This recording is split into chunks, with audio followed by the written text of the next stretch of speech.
do tend to rather like a convertible in the UK. We tend to buy them for the one day of the year when the sun comes out, or summer as we call it. Of course, at the point you put the roof down, then everybody remembers that they have rampant hay fever and it has to go straight back up again. But nonetheless, it doesn't seem to matter to us.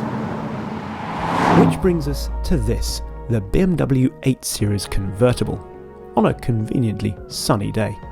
Now, I've driven the 8 Series in its more sturdily roofed form with both diesel and petrol engines, and the diesel actually seemed to make more sense to me.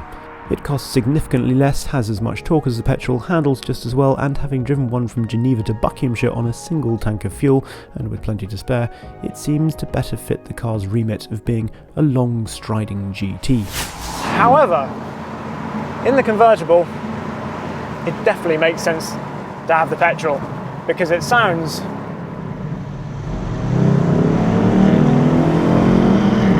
rather wonderful. What we have under the bonnet is a 4.4 litre turbocharged V8, putting out 523 brake horsepower and 553 pounds-foot of torque, which are identical figures to the coupe. The biggest change is probably the weight, which has gone up by 125 kilos because we've got this motorised roof to go over the top. That puts the curb weight of this at just over 2,000 kilos, 2 tonnes, 125 kilos more than the coupe. Having said that, in the same way that the coupe disguises its weight very well, so does this. It feels actually surprisingly nimble.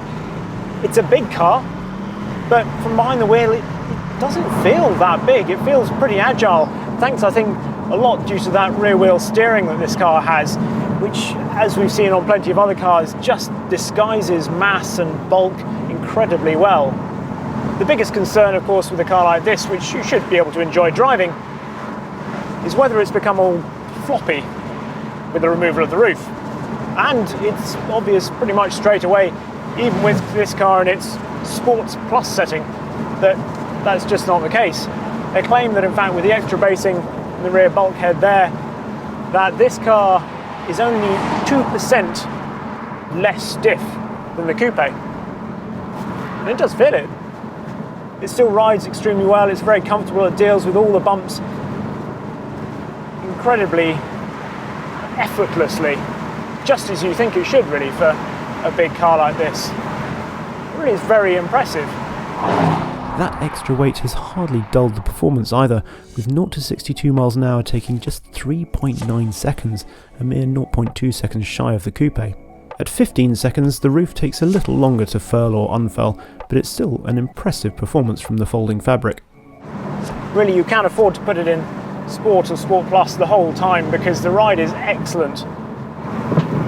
And then you get to hear the pops and crackles on the exhaust, on the overrun.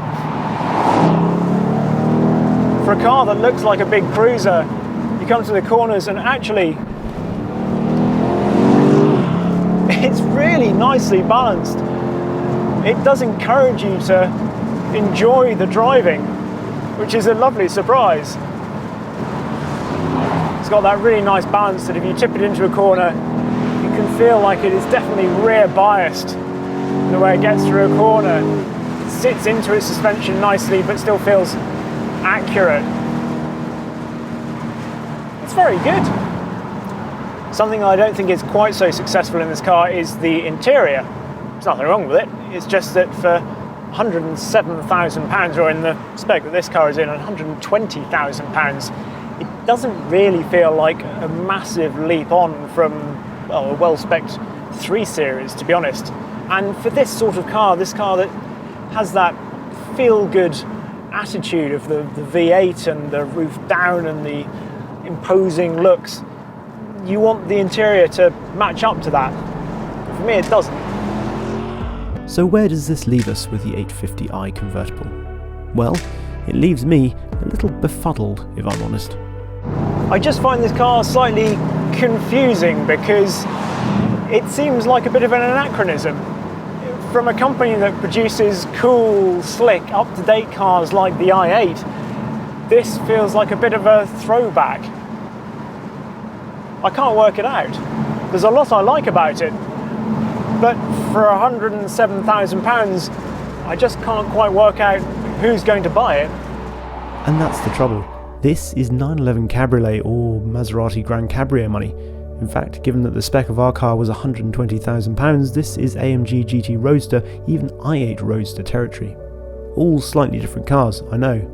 But nonetheless, the 8 Series has some stiff and I'm inclined to think more glamorous, if not more capable competition, as a car to use on those few days a year when you can put the roof down.